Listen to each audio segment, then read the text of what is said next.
नमस्कार, सत श्री अकाल, राम राम सा, खमागणी, वणक्कम, प्रणाम। आप सभी का ऑल्टरनेट मीडिया में फिर से स्वागत है। हमारे साथ जुड़े हुए major general Rajiv Narayanan sir. हम लोग सब इतना बिजी थे ममता बनर्जी के साथ कि अब हम क्या ही बताएं। हमने वी मेड श्योर कि जब तक वो वापस अपने खोपचे में ना पहुंच जाए तब तक हम जियो पॉलिटिक्स को थोड़ा सा साइड पे रखेंगे। क्या करें, मतलब इट वॉज पर्सनल।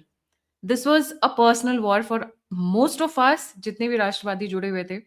एंड पर coming back to geopolitics, बहुत सारी डेवलपमेंट्स हुई हैं। US, CIA, China, Russia, Iran, India, बहुत सारी ऐसी डेवलपमेंट्स हुई हैं जिनको कवर करना बहुत ज़रूरी है। और अभी शो शुरू होने से पहले ही सर कह रहे थे कि पाकिस्तान और ईरान दोनों को एक ही तरीके से डील किया जाएगा, लिक्विड ऑक्सीजन में रखा जाएगा। ना मरने देंगे ना जो जीने देंगे, ये अपने हिसाब से डील करेंगे। Sir, over to you. Thank you. तो पहले ले लेते हैं भारत और चीन का इक्वेशन। भारत और चीन का इक्वेशन धीरे धीरे भारत पाकिस्तान टाइप के लेवल पे जा रहा है, जो कि मतलब you won't be concerned about. क्यों मैं कह रहा हूं? चीन की इकोनॉमी बिल्कुल चरमरा गई है, एब्सोल्युटली। यानी यहां तक कि he has issued an order that with effect from 1st June, I think, no foreign company can exit China. ये that means there is big issue within China. पहले भी कहा था मैंने, 4 गुटों में बट चुका है चीन। एक है pro Xi Jinping in CCP with a small element of pro Xi Jinping PLA. दूसरे साइड है एंटी शी जिनपिंग सीसीपी में, हु जिनटाओ, वेंचियापाओ लीड करते हुए, वांग यांग, हुनचुनवा, ये सारे एक तरफ खड़े। तीसरा एंटी शी जिनपिंग पीएलए, जो बहुत बड़ा सेगमेंट है पीएलए का। हाल ही में जब सारे पीएलए कमांडर्स का मीटिंग बुलाया था, सीनियर कमांडर्स का, थिएटर कमांडर में से एक ही आया था जो सेंट्रल थिएटर कमांडर था। वेस्टर्न, ईस्टर्न, सदर्न, नदर्न ने ठेंगा दिखा दिया था शी जिनपिंग। बीजिंग घिरा हुआ है आज की तारीख में। झोंगनान हाई में भी 82 ग्रुप आर्मी का 82 स्पेशल ऑप्स ब्रिगेड तैनात है। और चौथा फैक्शन है लोग, जो anti communist party, anti she, कहते हैं बहुत हो गया, हमें कुछ नहीं चाहिए। पैसे नहीं है लोगों के पास, खाने के वांदे लगे हुए, रहने के लिए घर नहीं है। ये जो जितना कहते हैं ना कि $1 ट्रिलियन, $1.5 ट्रिलियन, ये धांधले से लिए अपने इसमें ट्रेड में, because you are trying still desperately, जैसे पहले कर रहे थे, टू बाय ऑफ मार्केट। लोगों को फोर्स कर रहे हो आप बिलो कॉस्ट प्राइस में सेल करने के लिए। तनख्वाह नहीं मिल रही लोगों को। जो किसी जमाने में, एक सेक्टर लेता हूं, टॉय, एक जमाने में China had become number 1 in toy factory. Toy क्या, आपके छोटे फिगरीज जो ले लो आप मैं तो अपने टाइम में मिड 2000s में देखता था कि गणेश जी के भी चीनी आईज होते थे। अपने देवी देवताओं की मूर्तियां आती थी चाइना से, उसमें सारे चीनी फीचर्स होते थे। खत्म हो गया पूरा, फिनिश्ड, क्लोज्ड। और ये जो लड़ाई हो रही है ना वेस्ट एशिया में, कई चीज के लिए उनको जैसे प्लास्टिक और ये सब चाहिए था, वेस्ट एशिया से आता था, बंद है दुकान। तो अभी लेटेस्ट क्या निकला है, वेन चियापाओ ने एक नया पेपर निकाला है। वो तो स्टिल चाहता है कि कम्युनिस्ट पार्टी रहे, आर्मी चाहता है कम्युनिस्ट पार्टी ना रहे, सोल। आर्मी चाहता है डेमोक्रेसी हो, of course socialist democracy with communist party, लेकिन इलेक्शंस होने चाहिए। पब्लिक कहती है इलेक्शंस होने चाहिए, डेमोक्रेसी होनी चाहिए, मैं कम्युनिस्ट पार्टी नहीं चाहिए। मैं आपको हालात बता रहा हूं जो आपको बाकी लोग बताएंगे नहीं, क्योंकि यहां पे सब बिके हुए हैं, चीन से पैसे लेते हैं और अपनी अपनी नैरेटिव्स चलाते हैं। एक और नैरेटिव शुरू हुआ है, उसका बाद में बताता हूं, ठीक है। तो अभी पब्लिक और आर्मी इनके साथ लेने के लिए वेन जियाओपाओ ने एक नया पेपर निकाला है। क्या कहते हैं, कम्युनिस्ट पार्टी को दो हिस्सों में तोड़ दो। एक जो टेंग शाओपिंग की सोच के साथ चलते हैं कि क्यूमुलेटिव लीडरशिप होना चाहिए, कैपिटलिज्म होना चाहिए, स्टेट कंट्रोल नहीं होना चाहिए, तो उसको हम बोलेंगे पीपल्स रिपब्लिक पार्टी। नाम भी दिया है, पीपल्स रिपब्लिक पार्टी। और जो शी जिनपिंग वाले फैक्शन है, जो माओ त्से के सोच के साथ में है, उनको बोलेंगे माओ कम्युनिस्ट पार्टी या माओ कम्युनिस्ट।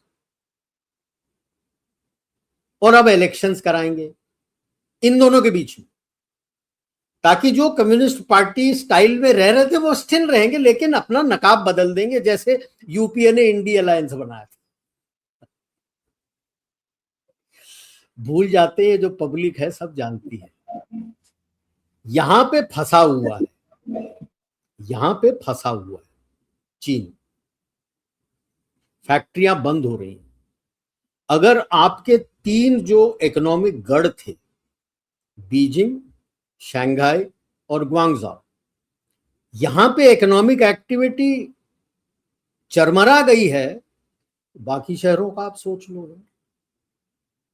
आज एक सोशल मीडिया में एक बंदे ने वीडियो अपलोड किया था, जो मैं देख रहा था, रश आवर, खाली सड़क है, तीनों जगह के दिखाए। बीजिंग का दिखाया, सड़क का नाम बताया, शंघाई का दिखाया, मेन सड़क का नाम दिखाया, ग्वांगझाओ का दिखाया, मेन सड़क का नाम दिखाया। कहते खाली है यार, ये टाइम, उसमें टाइम स्टैंप लगा हुआ है, रश आवर का टाइम है, 8:45 बजे सुबह का टाइम है, 8:30 8:45 का, 2-4 गाड़ियां ही घूम रही है। तो कौन सा ये आईएमएफ कह रहा है 5% पे जीडीपी बढ़ रहा है। Broken away from reality. Desperate है कि भारत के साथ डील हो जाए, लेकिन घमंड है कि भारत के सामने हम घुटना नहीं टेकेंगे। तो मरो यार। जैसे इनका एग्जाम्पल मैं टूटने का रोम के साथ लेता हूं। पीपल से ना कि 474 सम एडी में रोम पे हमला हुआ था, and vandals captured Rome. How did they capture Rome? पैसे नहीं थे उसके पास अपने सोल्जर्स को पे करने के लिए, तो वो छोड़ छाड़ के चले गए। तो आपका लड़ने के लिए कोई थे ही नहीं। अब आप देख लो, you have slash salaries of फौज एंड एवरीबॉडी। आपके पास पैसे नहीं है देने के लिए, सैलरी देने के लिए, कितना लड़ेगा ये फौज? ऑलरेडी मैंने बता दिया आपको कि सेंट्रल थिएटर कमांड को छोड़ वेस्टर्न, सदर्न, ईस्टर्न, नदर्न तो उसको घास नहीं डालते। किससे लड़ोगे? नैरेटिव बोलते हैं एक कि भाई नाराज हो गए थे ली केशांग और इन सब से, क्योंकि वो कहता था he wanted to attack Taiwan. किससे अटैक करोगे?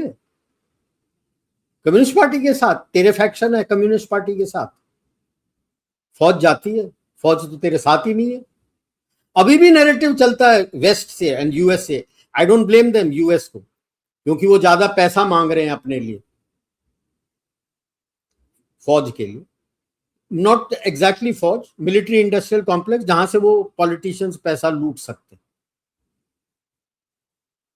ठीक है, किसके साथ लड़ोगे आप यार?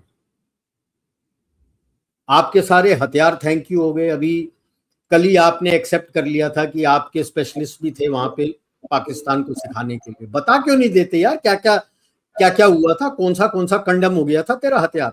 अभी बोल रहे हैं HQ9, ओ हो बहुत बढ़िया है वो, उसको भी तो कंडम किया था हमने। तेरे सारे हथियार कंडम हो गए वहां पे, कोई खरीदने वाला नहीं है अभी तेरे हथियार को। अब जाके बोल रहे हो कि नहीं हमारे बंदे भी थे, तो बता दे कितने मरे। या तू भी अमेरिका जैसे चुप रहेगा कि बताएगा नहीं तेरे कितने मरे थे नूर खान बेस में। अगर तुम कह रहे हो कि तुम्हारे बंदे थे लोगों को सिखाने के लिए उन वेपन सिस्टम्स को, और उन्हीं वेपन सिस्टम्स को हमने तहस नहस कर दिया था, तो वहां पाकिस्तानियों के साथ तो तेरे भी मरे हैं ना।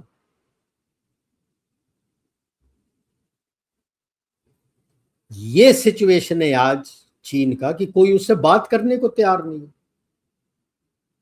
सारे आपसे बात करने को तैयार है।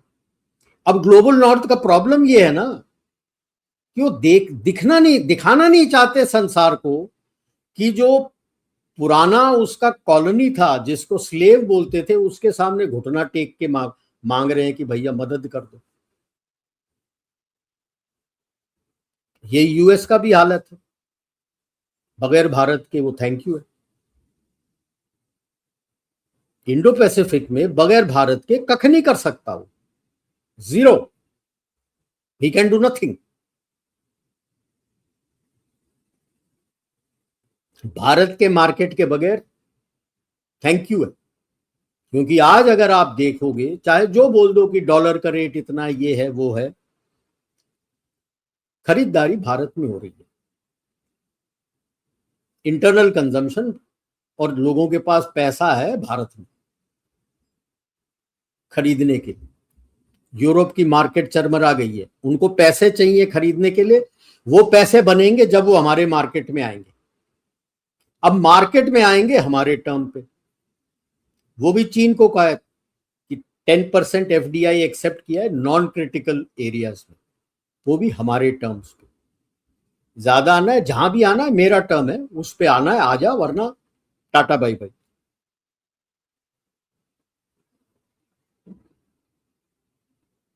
यूएस यहां पे खड़ा है, 14-15 को मीटिंग के लिए जा रहा है, क्या लेके जा रहा है?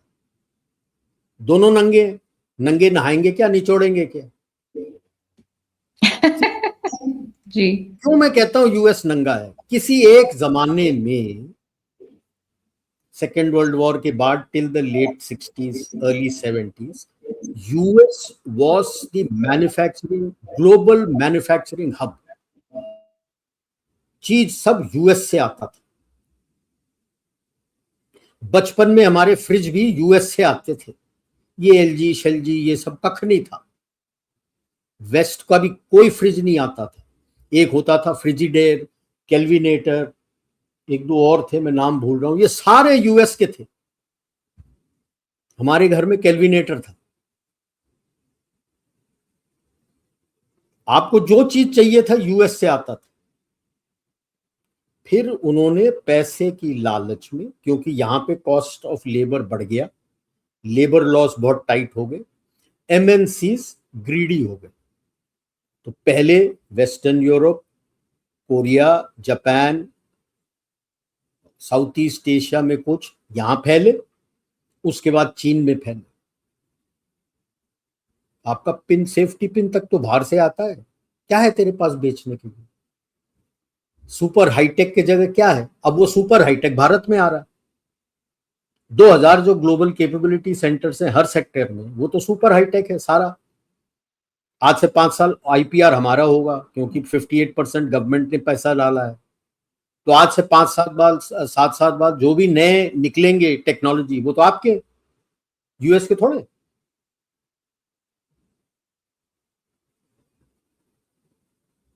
AI सेंटर कहाँ है? आपके पास है और यूएई में है। अमेजॉन की इन्वेस्टमेंट कहाँ है? आपके पास है और यूएई में है। आपके अंदर कहाँ है कुछ?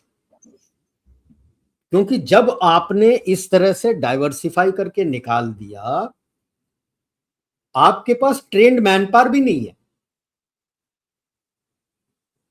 क्योंकि एमएनसीज को जरूरत ही नहीं थी, मैन पावर तो विदेश में थे। जब आप अभी बोलते हो कि मैं दोबारा वापस फैक्ट्री अंदर लाऊंगा, लेकिन बोलते हो मैं इमिग्रेशन नहीं करने दूंगा, तो घंटा चलेगा तेरा फैक्ट्री? ट्रेन बाहर तो बाहर है, उनके बगैर तेरा फैक्ट्री जो वापस लेके आएगा चलेगा कैसे? वो तो हंडे के एक्सपेंशन में ही दिख गया था। इन्हें नॉर्मल कंस्ट्रक्शन करने के लिए, एक्सपेंशन का कंस्ट्रक्शन करने के लिए तेरे पास वर्कर नहीं थे, बाहर से लाना था। उनको तेरे आईस ने पकड़ लिया, उन्होंने दुकान बंद करके चले गए बाहर। अब तू ठन ठन गोपाल बैठ। चीन के पास क्या है? अपना कुछ भी नहीं बिकता उसका, एक्सेप्ट वो हायर और एक आधा अपना उसका जो हुआवेई है, उसको छोड़ के क्या है उसके पास? 10 सेंट्स का तो कचरा कर दिया तुमने सेंट्रलाइज करके। सीएटीएल का तो वाट लगा दी, बीवाईडी की भी वाट लगी है। बीवाईडी का डिटेल्ड रिपोर्ट उन्हीं का मैं पढ़ रहा था। एक जमाना होता था जब हम सोशलिस्ट होते थे 80s 90s में। मैंने 80s 90s में देखा था, होश आया था तो देखता था। क्यों? आपके जितने भी, जैसे I take you one thing simple, अपने ये sugar cane factory, sugar cane लेके जाते थे फैक्ट्री में चीनी बनाने के लिए, ट्रॉली में जाते थे। उनको फैक्ट्री वाले पैसे नहीं देते थे, पर्ची मिलता था कि इतने महीने, 1 महीने 2 महीने बाद आके पैसे लेना, क्योंकि उसके पास भी पैसे नहीं थे बेचने के बाद, और सबका हाथ गर्म करने के बाद उसके पास पैसे बचते थे। और यहां मिडिलमैन आते थे कि भाई ये पर्ची मुझे दे दे, पर्ची अगर 1000 का है तो तेरे को 900 दूंगा, 1000 रुपए मैं लूंगा, 100 रुपए मैं रखूंगा। और किसान बेचारा क्या करे, उसको तो पैसे चाहिए अब अगले फसल के लिए, तो वो बेचता था। हमें याद है एनडीए में थे, पोस्ट डेटेड चेक लेके आते थे पापा का, तो वहां पे अब बैंक तो जा नहीं सकते क्योंकि वो पासबुक मांगता था। आज के जैसा नहीं है, आप किसी दूसरे शहर में अकाउंट से पैसे निकालना है आपको, आपको पासबुक लेके आना है, प्रूफ लेके जाना है कि आप वही बंदे हो। बहुत दिक्कत होता था पैसे निकालना। तो पुणे सिटी के शहर के अंदर वो मनी एक्सचेंजर बैठते थे, आपसे वो चेक ले लेगा। अब वो चेक किस तरह से, कहां से पैसे निकालता था, धांधलेबाजी से कैसे करता था, हमें पता नहीं। 100 रुपए के 95 रुपए देता था, 5 रुपए कमीशन रखता था। यही धंधा बीवाईडी के साथ, सबकी वाट लगी हुई है। ठीक है, तो चाइना इस कगार में है, यूएस भी उसी कगार में है। अब वो दोनों बात करने जा रहे हैं, क्या तो बात करेंगे, क्या निकलेगा निचोड़, होना कुछ है नहीं। होगा बात पूरा ईरान के ऊपर। लिक्विड बात ऑक्सीजन। ये है चाइना की, क्योंकि दुकान बंद हो रखा है उसका, तो अभी एक नया नैरेटिव निकला। आज ही किसी ने मेरे को भेजा था, तो उसको फाड़ के मैंने उसको दे दिया था वापस। क्या कि लैंड रूट निकल आया है जो बीआरआई वाला, उसमें ट्रेन से जा रहा है। तो मैं हंसा, मैंने कहा लल्ला 4-5 चीज इसमें दी नहीं है कि ट्रेन 200 कंटेनर ले जा सकता है, डबल डेकर ट्रेन चलो मैंने कहा मान लिया तो 400 कंटेनर ले जाएगा एक ट्रेन, और जो वेरी लार्ज कंटेनर शिप्स हैं आपके 20 से 24,000 कंटेनर लेके जाते हैं। कंटेनर जो इक्विवेलेंट करता हूं, कंटेनर 2 साइज के होते हैं, 20 और 40, तो उसको इक्विवेलेंट 20 का कर लेते हैं कि 40 को 2 20 का काउंट करते हैं। तो दैट इज वाई दे से TEU, 20 फीट इक्विवेलेंट यूनिट, 24,000 और ये 400। That is number 1। Number 2, 3 handling, 2 transshipment. क्यों? रेलवे के गेज लल्ला अलग होते हैं, ईरान का अलग है, चीन का अलग है, और जो पुराना सोवियत यूनियन था जिसके थ्रू जाना है उसको, तुर्कमेनिस्तान कजाकिस्तान होके जो जाना है जुंगारियन गेट के थ्रू, दादा वहां का गेज अलग है। गेज मतलब कितने डिस्टेंस पे रेलवे लाइन की पटरियां लगी हैं, ये अलग है। संसार में रेलवे लाइन बोल दिया तो सारे एक गेज के नहीं होते, सब अलग अलग है हर एक देश के। भारत, ईरान, ये सब, पाकिस्तान भी ले लो, बांग्लादेश भी ले लो, ये सब ब्रिटिश के नीचे थे, तो यहां ब्रिटिश का गेज चलता है। तो अब तेहरान में पहला हैंडलिंग हुआ जब आपने लोड किया, या जहां भी सोर्स से आपने ट्रेन लोड किया, पहला हैंडलिंग। जब आप मशहद के आगे पहुंचते हो बॉर्डर पे, तुर्कमेनिस्तान पे, आपको एक और ट्रेन चाहिए वहां पे पूरा, और ये सारा कंटेनर उतार के या तो उस पे चढ़ाओगे, या नॉर्मली वही करते हो, आपको आपके गैंट्री होने चाहिए, सारा होना चाहिए, उसको ले जाके उस पे डालने के लिए कितना टाइम लगता है। अब वो निकल के गया तुर्कमेनिस्तान, कजाकिस्तान होके चीन के बॉर्डर में आया, thank you very much, repeat again. पूरा ट्रेन चाहिए, पूरा का पूरा ट्रांसशिपमेंट चाहिए। अब रूट कैपेसिटी क्या होगा, जहां ये ट्रांसशिपमेंट हो रहा है, कितने ट्रेन एक टाइम पे खड़े हो सकते? 50 ट्रेन तो खड़े नहीं हो सकते, मुश्किल से 2 या 3, जिसमें से एक का ट्रांसशिपमेंट हो रहा है, बाकी किधर खड़े होंगे? रूट कैपेसिटी का भी एक मतलब होता है कि कितने ट्रेन हैंडल कर सकते हो आप। तो अंदाजा लगा लेता हूं मैं कि भाई 10 ट्रेन पहुंचा देगा वो, जब तक शिप पहुंचेगा। ठीक है जी, 10 ट्रेन, चल 20 मेरी तरफ से ले ले, 20 इंटू 400, 8,000, और ये पहुंचाता कितना, 24,000। कर ले इक्वेट। लॉजिस्टिक्स कहां है तेरा यार? पागल है लोग जो इतने शिप में लेके जा रहे हैं, नहीं तो सारे लैंड रूट से नहीं लेके जाते रहते। चाइना ये आने वाला है ना, ट्रम्प, उसके पहले ये नैरेटिव चलाने वाला है कि मैं अच्छे पोजीशन में हूं। वाट लगी हुई है उसकी, वाट लगी हुई है, क्योंकि 3 ऐसे सेट्स ऑफ ट्रेन, 60 ट्रेन पहुंचाएगा तो इक्विवेलेंट होगा, नहीं हो सकता इक्विवेलेंट। मैन पावर है उन जगहों पे इस तरह से ट्रांसशिपमेंट करने के लिए? एक ट्रेन चला के दिखा दो, that's a different matter. Regular ऐसा ट्रेड चला के दिखाने के लिए ना अलग होता है। इट इज समथिंग लाइक कोई भी R&D, आप टेक्नोलॉजी डेमोन्स्ट्रेटर दिखा दो, वो अलग है। ट्रायल्स के लिए जब शुरू होते हैं ना, वाट लगती है फिर उसके बाद। It's not the same, not the same. तो both China and US are up a gum tree, but US knows कि वो यहां पे कर क्या रहा है और कितनी छूट वो चीन को दे सकता, कर क्या रहा है। मैंने आपके चैनल में पहले भी बताया था, redrawing the borders of middle east, उस पे सीरिया तकरीबन चल रहा है, वर्क इन प्रोग्रेस। इराक तकरीबन हो चुका है। Afghanistan, Pakistan work in progress, जिसमें पाकिस्तान सबसे पहले हिट लिस्ट पे। अब पाकिस्तान को तोड़ना है तो उसके न्यूक्लियर हथियार निकालने पड़ेंगे पहले, नहीं तो गलत हाथ में पड़ जाएंगे। इस रीजन पे नहीं, वो तो US और सारे संसार के लिए थ्रेट हो जाएगा।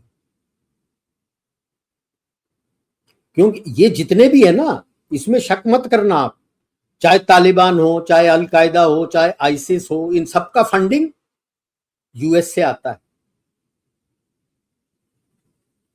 सबका फंडिंग US से आता है।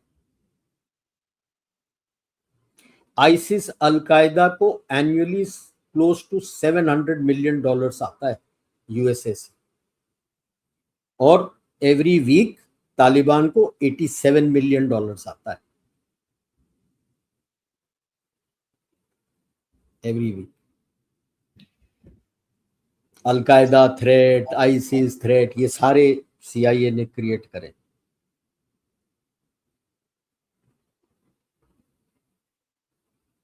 तोड़ने के लिए, रीड्रॉइंग द बॉर्डर्स के लिए।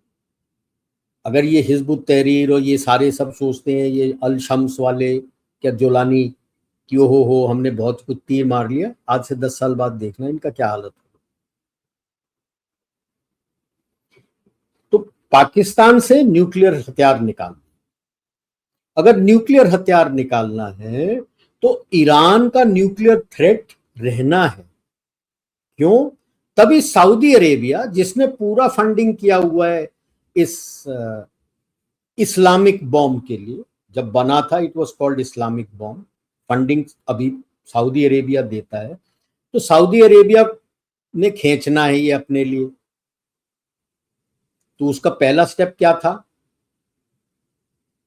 Defence agreement, one way defence agreement जो साइन हो गया, जिसके तहत 15,000 क्या 30,000 जाने, 15-15 करके रोटेशन में जाएगा इसके ट्रूप्स। 15,000 ट्रूप्स जा चुके हैं Saudi Arabia, it's one way.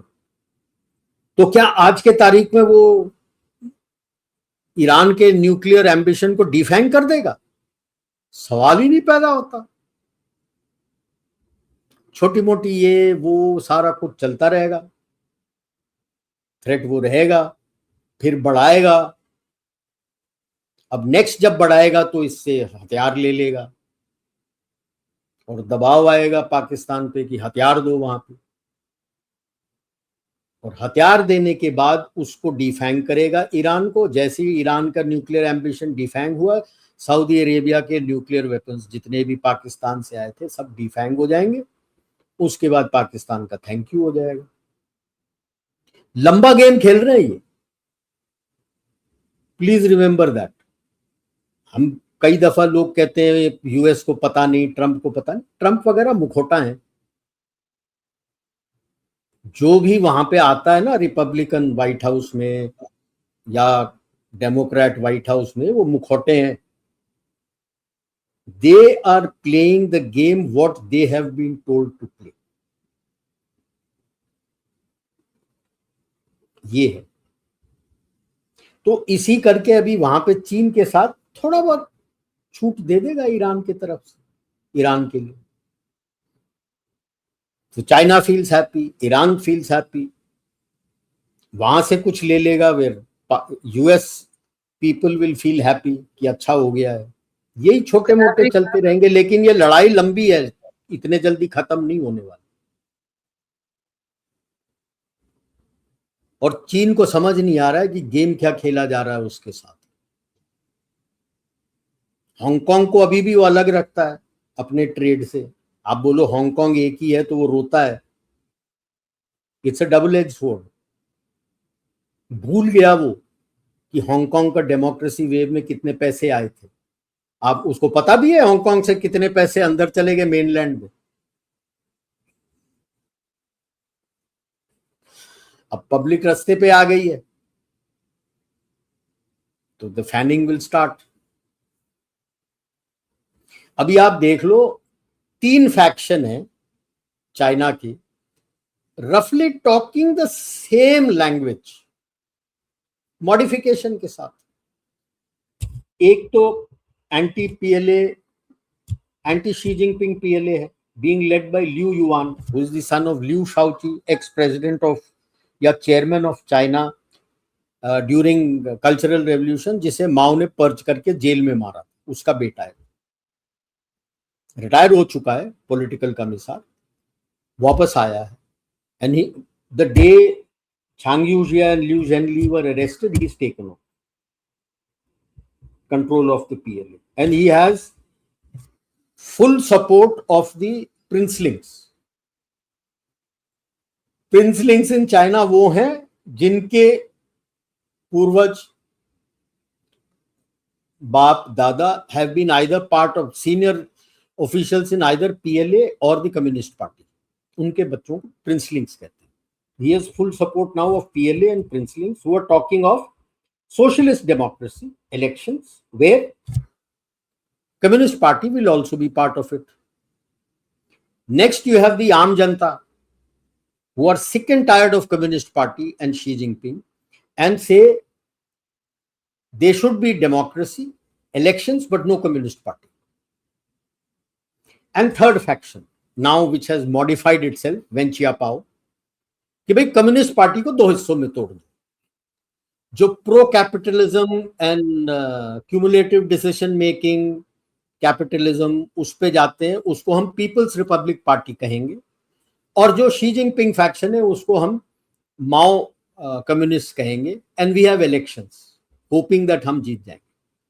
अभी यहां पे पहुंचे हैं, आगे देखते हैं कहां पहुंचते हैं।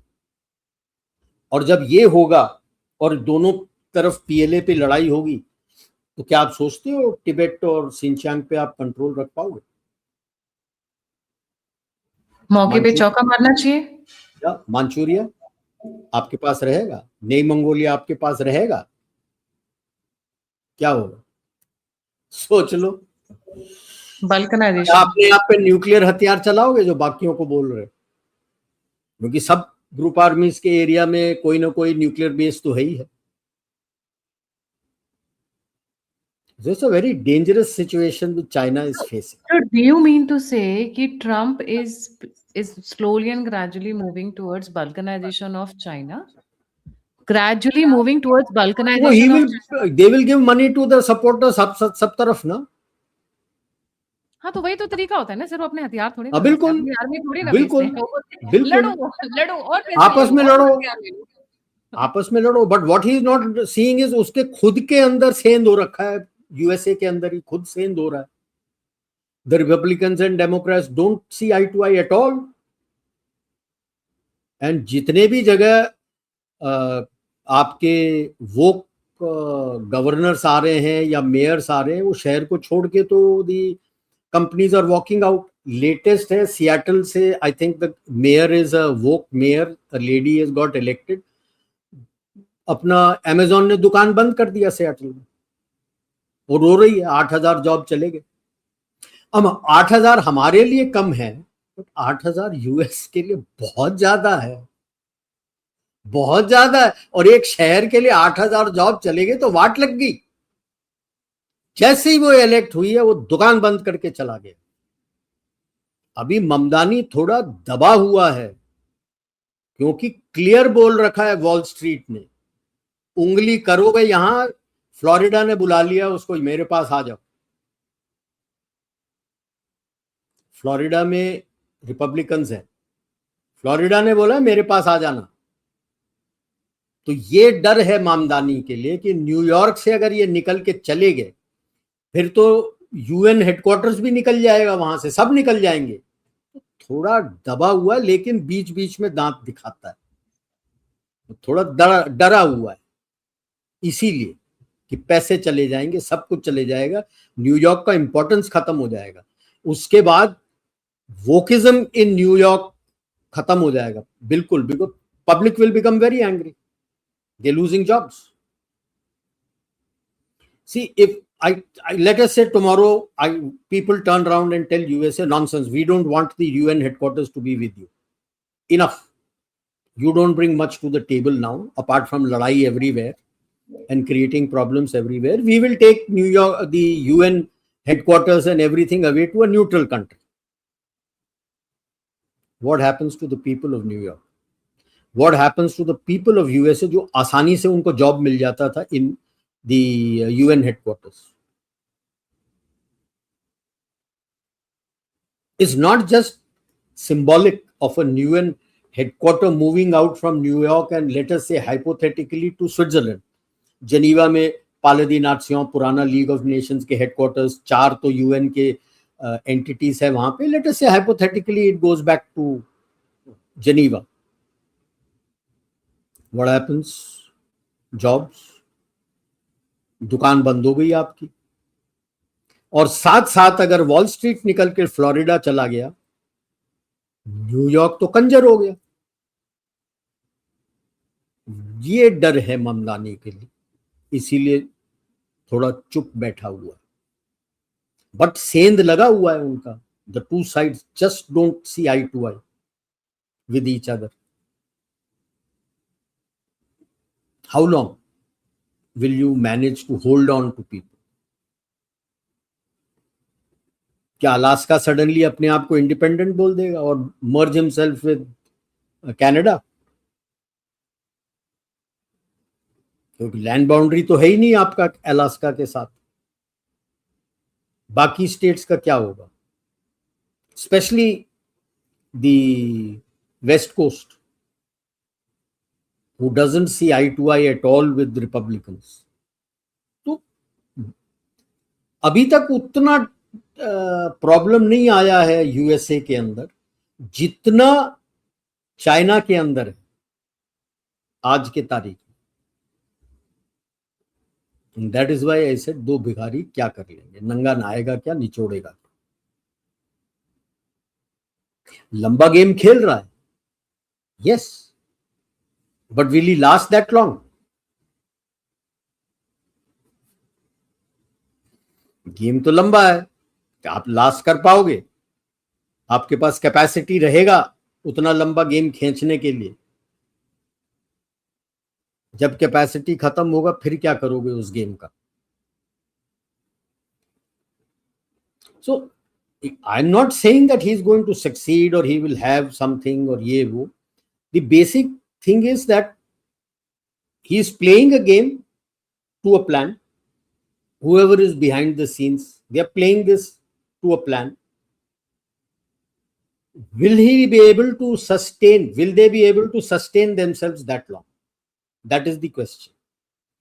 क्योंकि आज चलो dollar is still strong, people will still prefer to take the dollar. Requirement though कम हो रहा है, people will still go for the dollar because जितना था आज सर्कुलेशन में it has reduced by 58%। If I take 100% dollars for around, the use of dollar and the dollar notes have reduced to 58%, 42% कम हो गया डॉलर का usage. Despite that 58% is positive, negative में तो नहीं गया ना, लेस देन 50। तो उसका जो अपना डेट है, तो it is over 40, 41, 43 if you read various people, debt है। एंड हर साल वो 5 ट्रिलियन बढ़ाता है उस debt, because he lives way beyond his means. उतना इनकम नहीं है जितना आउटगो। हर 2 से 3 महीने के अंदर $1 ट्रिलियन डेट आ जाता है। तो वो चलो अभी भी मैनेज कर लेगा क्योंकि डॉलर 58% सर्कुलेशन में है, प्रिंट करके वो कवर कर लेगा। प्रॉब्लम इज जो ट्रेजरी बॉन्ड इस साल मैच्योर हो रहे हैं $12 ट्रिलियन जो उसको देना है, क्योंकि संसार का भरोसा यूएस के ट्रेजरी बॉन्ड से उठ गया, कोई ले नहीं रहा। उसी के जो 4-5 फेडरल बैंक्स हैं वो ले रहे हैं आज।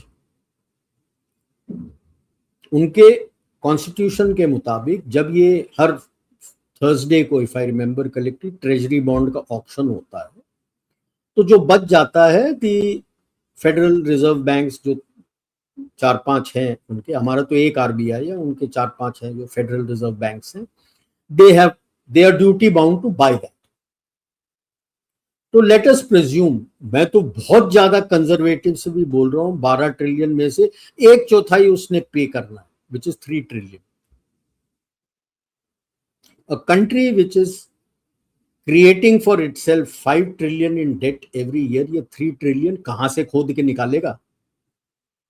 नाउ यू रियलाइज जो सबके पीछे पिछले साल क्यों भाग रहा था, $50 बिलियन इन्वेस्ट करो, इतने बिलियन डॉलर, इतने ट्रिलियन डॉलर इन्वेस्ट करो, ये करो वो करो, क्यों भाग रहा था? ये पैसे देने। मैं तो बहुत कम बोल रहा हूं, कई लोग तो 50% बोलते हैं, विच इज $6 ट्रिलियन। किधर से लाएगा पैसे? जो कुछ भी यहां अभी दाएं बाएं हाथ पैर मार रहा है, ये पैसे लेने के लिए है। इतने पैसे तो गल्फ कंट्रीज के पास भी नहीं है, उनके सॉवरेन फंड भी तू पूरा लूट ले तो तेरे को 1 ट्रिलियन या मुश्किल से $1.5 ट्रिलियन मिलेगा। वो तो अभी खुद ही मना कर रहे हैं, कहते हैं हमको तो रीबिल्डिंग के लिए चाहिए। यूएई तो उससे लोन मांगा है 60 बिलियन, बी से बिलियन, और कहा है कि वो करेंसी स्वैप। करेंसी स्वैप का क्या मतलब है? आप मेरे को डॉलर में लोन देंगे, मैं यूएई के दिरहम में आपको पैसे वापस दूंगा उस दिन के इक्विवेलेंस रेट के मुताबिक। गई भैंस तेल लेने, कहां आया तेरे पास डॉलर? और कह भी रहा है कि हाँ अच्छा डील है, शायद मेरे को माल लेना चाहिए। तो ये जो तेरा ट्रेजरी बॉन्ड अभी आने वाला है मैच्योर होके, तो वो कौन ला के देगा? तेरे ताऊ जो ऊपर बैठे हुए भगवान जी के पास या पता नहीं किधर, वो ला के देंगे। ये दिक्कत है जो वहां पे बोलने से कतरा रहे हैं। This is the crisis that is facing. अब वो आपसे सही ढंग से बात करने के बजाय वो आपको धमकी दे के ट्रेड डील लेना चाहता था, घंटा मिला। एटीट्यूड। बिल्कुल। अब तो आपको लिटरली भिखमंगे जैसे आके घुटने टेक के माफी मांग के मांगना पड़ेगा आपको पैसा, उसके बगैर कुछ मिलने वाला नहीं है, कुछ मिला ही नहीं है आपको। जो रशियन तेल के पीछे आपने पैसे कर दिए थे, फिर काट दिए और फिर बोलते परमिशन, कौन सा परमिशन यार? मैं जो 6 लाख बैरल लेता था वो 1.2 मिलियन होगा, अभी तो 2 मिलियन और उससे ऊपर हो गया बैरल्स पर डे। सो ये सिचुएशन है इस तिगाड़ी में, जहां पे दो की इकोनॉमी चरमरा रही है बहुत बुरी तरह। एक तो बिल्कुल ही कंडम हो रखा है, जो चाइना है। सब्सिडी दे के यू कैन गिव दो सब्सिडीज टू सम एक्सटेंट। अगर आपने पूरा अपना इकोनॉमी फॉरेन मार्केट कैप्चर करने के लिए अपने कंपनीज को इतना सब्सिडाइज किया कि वो कॉस्ट प्राइस के नीचे सेल करे, तो उसकी भरपाई कौन पूरा करेगा?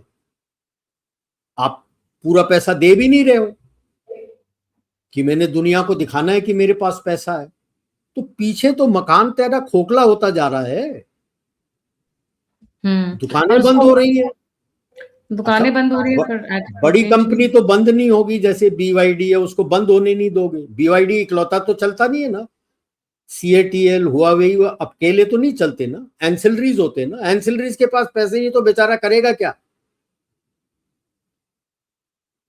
जब एंसिलरी से आपको सामान नहीं आए तो आप क्या करोगे उतना बड़ा खोखला फैक्ट्री रख के?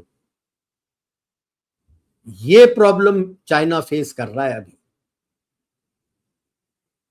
जो कोई फ्लैग नहीं करना चाह रहा। जर्मनी आपको दे नहीं रहा था, आपने अपनी TBM मशीन मंगा ली। अब वो गुलाटी मार मार के आपके पास आ गया, जो टनल बोरिंग मशीन। चाइना निकलने नहीं दे रहा था जर्मनी से। जर्मनी हंसते हुए कह रहा था मैं क्या करूं, थिंकिंग कि भारत कुछ नहीं कर पाएगा। भारत ने अपनी बनानी शुरू कर दी। अब वो गुलाटी मार के आपके पास आ रहा है। बहुत देर कर दी सर आते आते। तो हम अपना टनल बोरिंग मशीन बनाने लगे। So there is a clear racism going on in the global north. I won't hesitate to say कि यार इन ब्राउन्स के पास हमें आना है गिड़गिड़ा के, जो किसी जमाने में हमारे स्लेव थे और यस सर 3 बैग फुल्स कहते थे, और हमने अभी भीख का कटोरा लेके उनके सामने खड़े हो गए। फ्रांस खड़ा हो गया था, फिर राफेल के पीछे थोड़ा जो कोडिंग के पीछे था।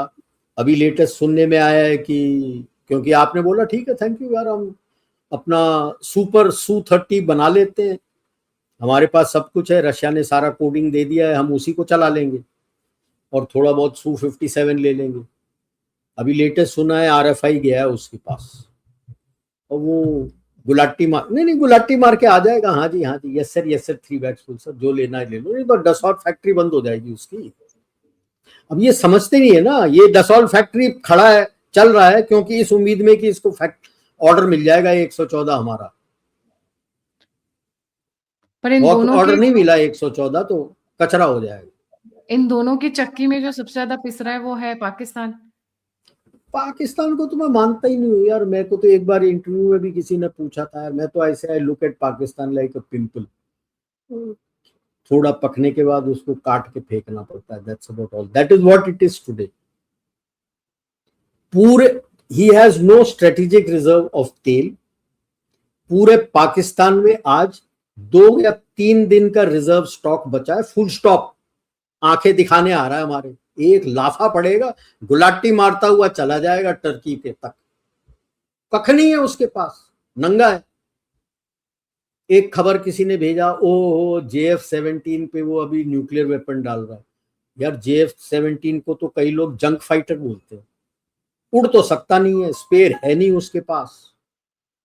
चाइना स्पेयर दे नहीं रहा है क्योंकि चाइना के खुद के पास स्पेयर नहीं है। उसकी फिलॉसफी ही अलग है चाइना की।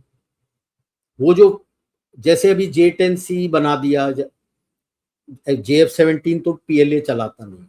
जितने भी जहाज J-16, J-10, J-20 जो बना के देता है ना, तो उस फाइटर यूनिट को 4-5 एक्स्ट्रा जहाज दे देता है कि इससे कैनिबलाइज करके उड़ाते रहो। देयर इज नथिंग कॉल्ड, जैसे है we have a rotary depot कि वहां से आप डिमांड करके पार्ट्स ले आओ, ये कर लो, सेपरेट लाइन, आपको स्पेयर पार्ट्स जो कुछ चाहिए, fast moving, slow moving, medium, ये है, इसको कैनिबलाइज करके आप उड़ा लेना। वही पाकिस्तान के साथ हो रहा है। कैसे उड़ाओगे, क्या करोगे, क्या लड़ोगे?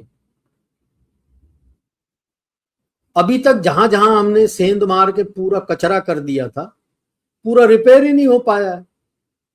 भावलपुर का तो अभी थोड़ा बहुत रिपेयर किया है, जहां पे उनका हेडक्वार्टर्स होता था LET का, वो अभी थोड़ा बहुत रिपेयर हो रखा है। वो तो सारे मुरीदके में जाके बैठे हुए हैं। ये तो हालत है। और जो एयरफील्ड्स पूरे डिस्ट्रॉय किए थे हमने, तो पहले 11, 13, 17 तक निकला था कि 17 तक शायद किए हैं। RFI कितने का मांगा? 21 का। और किसको? लोकल पाकिस्तानीज नहीं, इंटरनेशनल RFI। मतलब लोकल पाकिस्तानी कोई भी कंपनी नहीं है जो आपको रिपेयर करके दे सकती है। लड़ाई कैसे लड़ेगा बे? जब लड़ाई होगा, तेरे को रिपेयर करना होगा, तो क्या बाहर से कोई आएगा तेरे को रिपेयर करने के लिए? तेरी अपनी खुद की कैपेसिटी होनी चाहिए। आप इंटरनेशनल RFI निकाल रहे हो।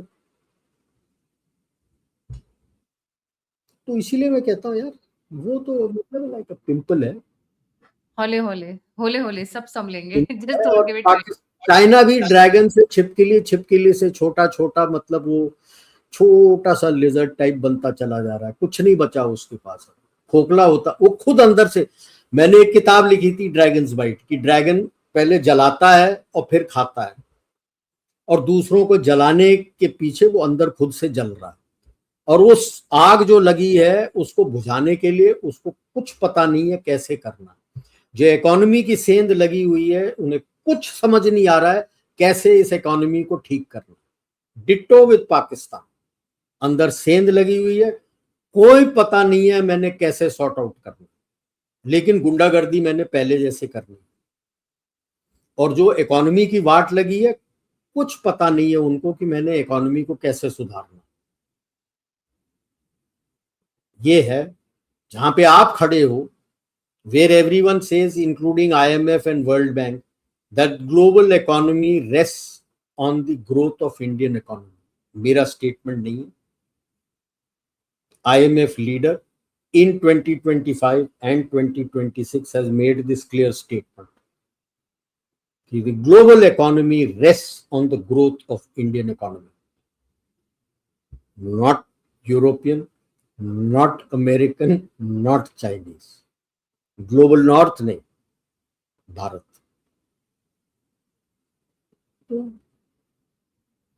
I stop here. चिंता किस बात की यार? इनकरेक्ट नैरेटिव, फेक नैरेटिव के साथ मत जुड़ जाओ कि वो हो। जैसे वो बोला ना कि पिछले इसमें भी मैंने आपको बोला था कि आप छठे पे आ गए। वाला ऊपर वाले की तो सेंध लगी हुई है, अता पता लापता हो रहा है, उनके इकोनॉमी को कुछ नहीं हुआ। और यहाँ पे जिसके इकोनॉमी को कोई फर्क नहीं पड़ा, आपके तेल गैस किसी को कुछ फर्क नहीं पड़ा, आपके इंटरनल बाइंग कैपेसिटी में कोई फर्क नहीं पड़ा, आपके इंटरनल स्पेंडिंग कैपेसिटी में कोई फर्क नहीं पड़ा, आपकी इकोनॉमी नीचे गई है। भाई साहब, ऊपर जब सारे चरमरा गए ना, उनको कुछ नहीं हुआ है। उनको क्यों? उनको लक्ष्मी माता ने उठा के रखा हुआ है। अरे क्या पागलपंती की बात कर रहे हैं। जी, जी। Thank you so much sir for joining. जाने से पहले सभी व्यूअर्स से रिक्वेस्ट है, लाइक, सब्सक्राइब और शेयर करना ना भूलें। अगर आप कंट्रीब्यूट करना चाहते हैं तो दिए हुए नंबर और यूपीआई पे आप मुझे कंट्रीब्यूट कर सकते हैं। आप मुझसे जुड़ना चाहते हैं, इन्फॉर्मेशन शेयर करना चाहते हैं, तो सभी के सभी लिंक्स डिस्क्रिप्शन बॉक्स में। इसी के साथ जय हिंद, जय श्री राम, हर हर महादेव। जय माँ भारती। जय माँ भारती सर।